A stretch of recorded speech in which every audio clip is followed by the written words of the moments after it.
So I've now moved into a different room, it's a bit later, and I'm going to continue this talk about help me investigate and kind of moving on to part two now, which is what happened when we actually got funding to do it. We got proof of concept funding from Channel 4 and Screen West Midlands through the 4IP fund in the UK. This wasn't a huge amount of money, it was enough to build a basic prototype of the site and run it for 3 months. Now we started putting pen to paper, if you like. It's kind of really sketching out how the site would work in the first weeks of April 2009. Now obviously there was a lot of development and thought that had gone into this project from myself up until this point, and the whole idea was very well developed.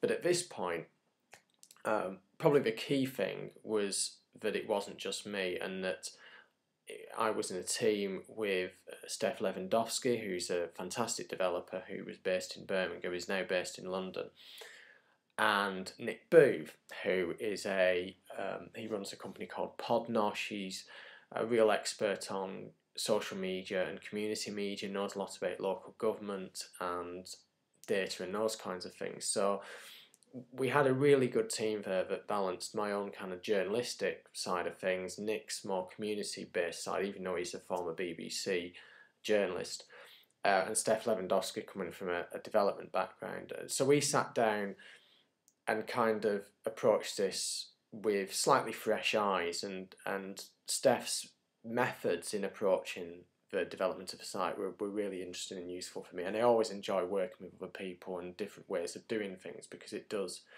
make you think differently and do things differently.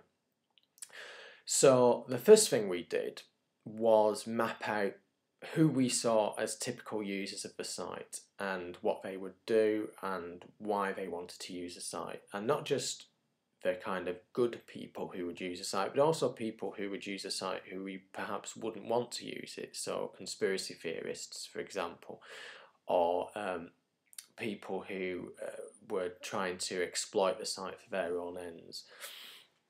So we mapped out all of this, and that kind of informed the development of the site. And I won't go into all the detail about how the site was built, but I think that's an important way to start it. You start from the user and what they're going to want to do, and that helped us refine the functionality of the site and what was important and what wasn't. Because obviously the plans that I'd put together were very comprehensive, and if you did everything in those plans, it would be expensive and it would take a long time. What we wanted to do was something rough and ready that we could launch quickly, and we wanted to use agile development principles, which meant that instead of spending all of your development budget and then launching, you spend a little bit of your development budget and then launch, and then you develop the site based on how people use it. And this turned out to be a really useful way to work, because people did use the site in different ways to how we assumed they would, and that shaped the development of the site. So we, like I said, we started putting pen to paper in April. By mid-May, we had a working, well, really within a couple of weeks, we had a very basic working version of the site. And then by about mid-May, we had people testing the site and using the site behind kind of closed doors, so to speak. About 20 people using the closed version of the site. And then on the 1st of July, we very quietly, without telling anyone, kind of turned it on publicly so that people could see the site generally. And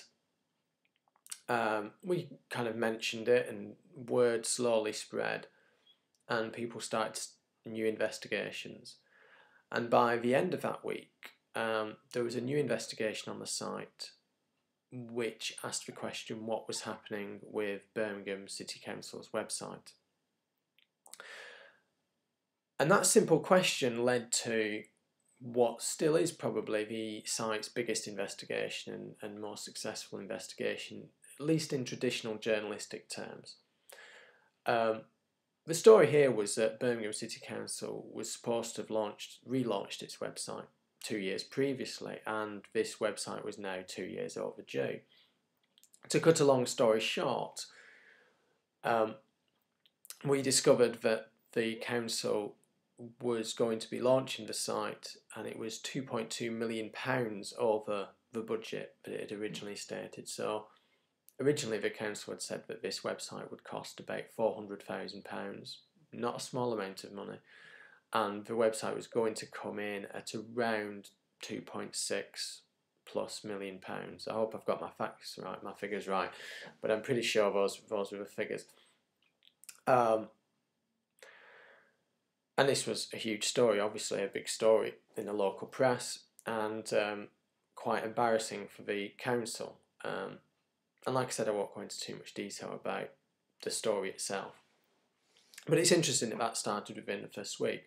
How the site worked was, in addition to the three of us who were actually kind of building the site and thinking about the structure of the site, we had 2 people who were employed to work on the site. And they were each employed for 1 day a week for those 3 months. One of ours was a community manager, and their job was to stimulate the community, grow the community, and help the community in all sorts of ways.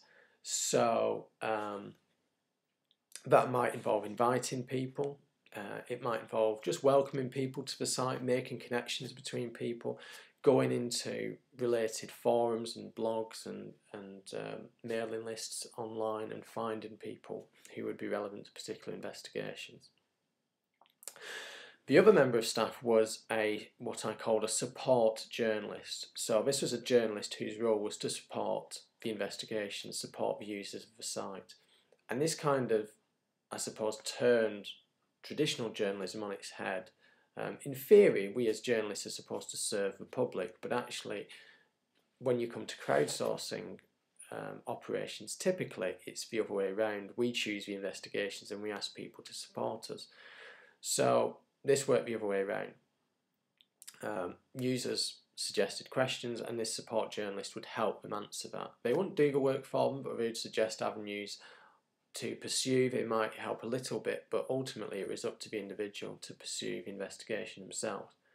Now, we were very lucky with Help Me Investigate to have Heather Brooke as our support journalist.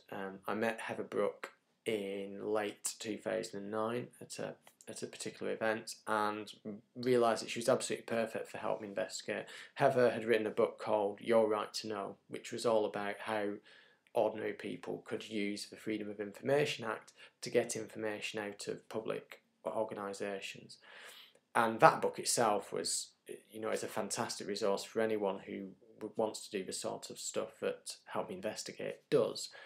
So that knowledge and that expertise was fantastic, and also that attitude, which is really key, having someone who understood, who was passionate about giving people the power to hold power to account.